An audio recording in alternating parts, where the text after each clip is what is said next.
You tell her about that girl, her boyfriend had Swiss cheese her ass about goddamn 10 times because she wanted to break up with him. And she told me her ex-boyfriend drove her around for hours while she sat in the passenger seat of her car, bleeding out from 10 gunshot wounds. Show your face. Show your face, please, with sugar on top.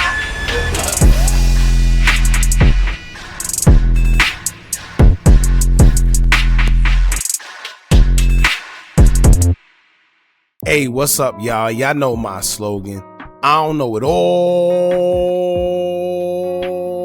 but I know what I've been through. Now, before we get into this video, make sure you check us out on Patreon at www.patreon.com/hookahanonymous_. You guys been telling us to create one for the longest, so we recently created a community where we will upload videos that we can't share on YouTube due to their guidelines. We'll also be dropping the latest to there first, behind the scenes information that you wouldn't find anywhere else on our socials. So make sure you become a member, and after you do that, head over to our official Instagram page at hookahanonymous_ and follow us there. Now without further ado, let's get into what you guys came here to see. Now, this is why they say it's two sides to every story, and don't always judge people based off what one person is saying. Because this story right here is crazy and takes a bunch of turns and plot twists. Now, I think we all seen a social media post about an Atlanta man who shot his girlfriend 10 times, rode around with her body in the car, threatened to shoot her in the head but didn't, and ended up having sympathy enough for her to drive her to the hospital instead of just letting her bleed out, and then he himself was arrested at the hospital. Crazy, right? Well, clearly he didn't want to unalive her because he could have just did so by letting her out the car to fend for herself, but he took her to the hospital knowing that chances are he was going to get arrested because he's the one that shot her. Now, nobody deserved to get their lives taken unless they did something of the same magnitude. But the first thing when it all went down was people was wondering why would he do such a thing? What would drive someone to the point where they want to shoot someone not once, not twice, but 10 times and have enough heart to take them to the hospital, especially if they used to date each other? Just don't sound right.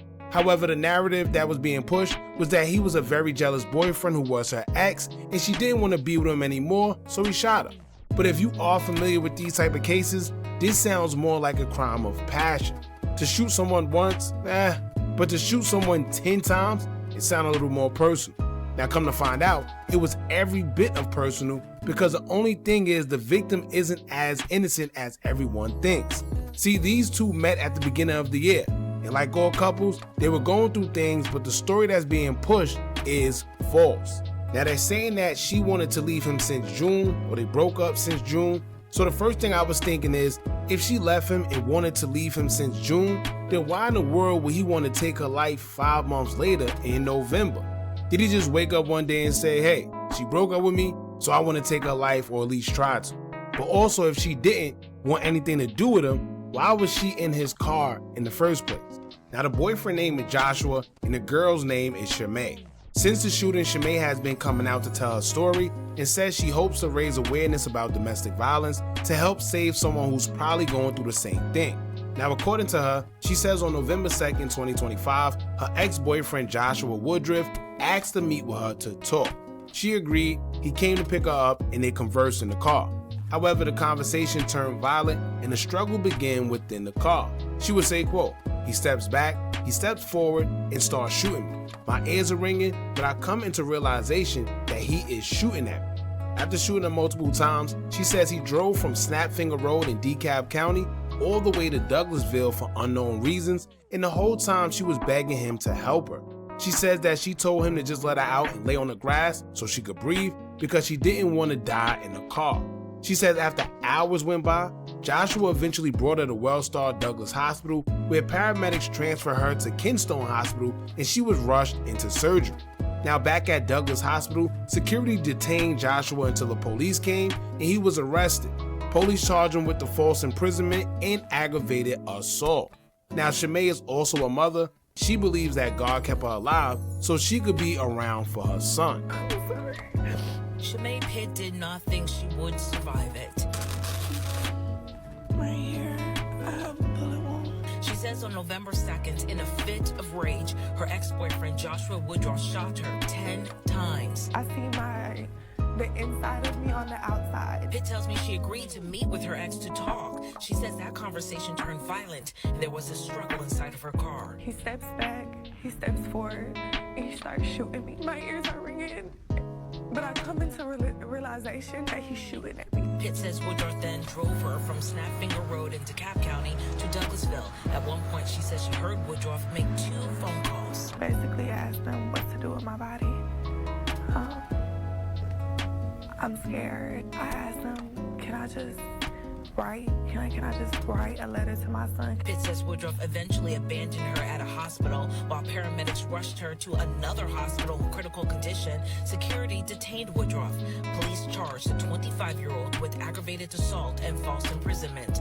Pitt's mother says she wants the charges upgraded. He needs to be charged for breaking over county lines. He needs to be federally charged for having automatic switch, which is federal offense. A few days ago, the Fulton County DA said Atlanta is under a domestic violence epidemic with nearly 1,000 felony cases pending. Pitt says she hopes more people in an abusive relationship will get out before it's too late. You see that red flag?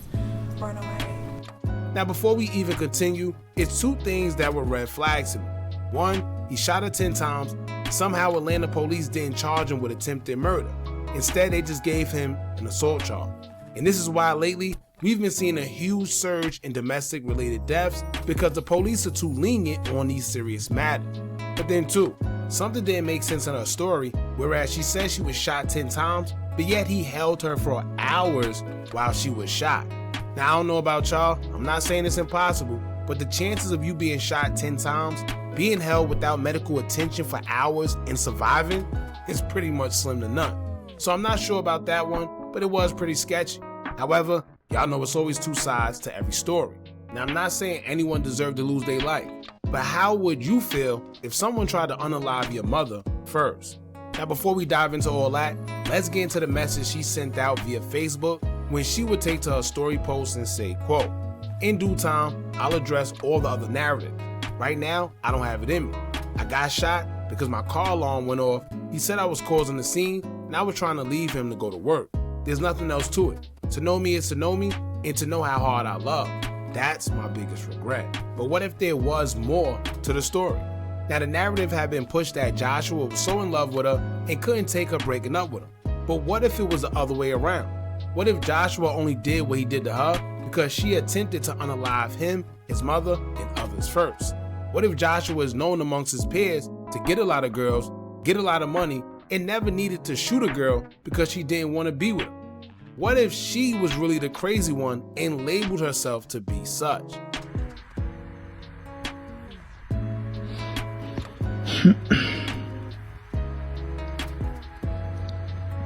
You funny as hell. You told me I had the window cracked. What you finna tell about today? Hell yeah. I'm not gonna lie, like, I really thought that was gonna be it. Like, I thought that was gonna be like, okay, bitch, get the fuck out of my, like, I thought that was gonna be it. It's like, nigga, it's like you saying you wanna be with me, but you don't really know me. I just feel like, if you really know me, you're not gonna like me. I know more.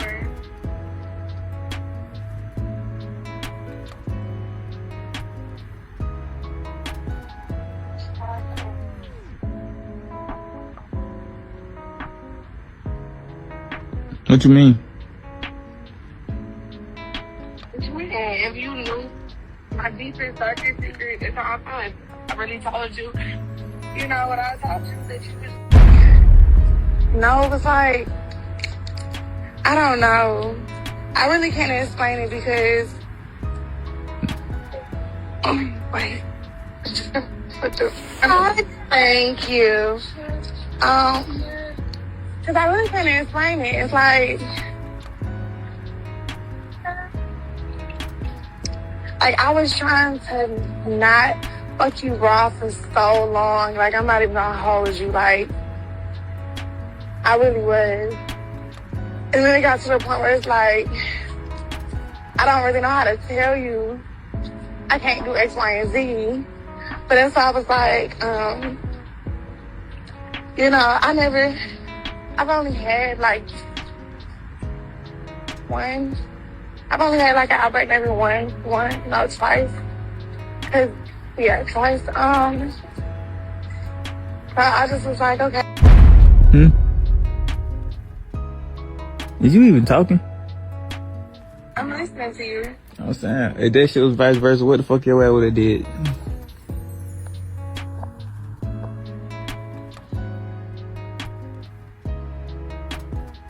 I don't know. I wish I know that. I wish I would have known who gave it to me or how I got it for real.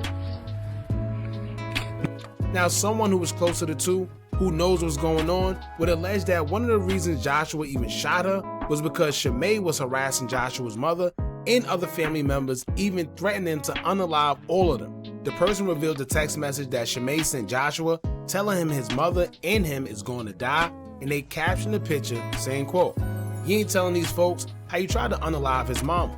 This her texting him and sending pictures of his mama before she put something in her drink. Sheesh. Then that same person would take to the IG story to say, quote, "Y'all be saying ain't no valid reason. Let a girl put something in my mom drink and she almost passed away. Ninjas ain't female. We actually was raised by our mama and the only female we could trust." That same person will reveal text messages between him and Joshua and allege that Shamay gave him an STD without even telling him that she had it. He captioned it saying, quote, "It's crazy, gang. You sat on the phone and said I had one outbreak and never told you. Like, this is foul, gang. Y'all both wrong. Don't say it was about love, cause it wasn't. You ain't even tell him. He found out from your baby daddy." Now, there's also a time the two will both get locked up for an unrelated incident, and the friend claims Shamay gave the police a fake alias, and when it was all said and done, her charges were dropped, but his stayed.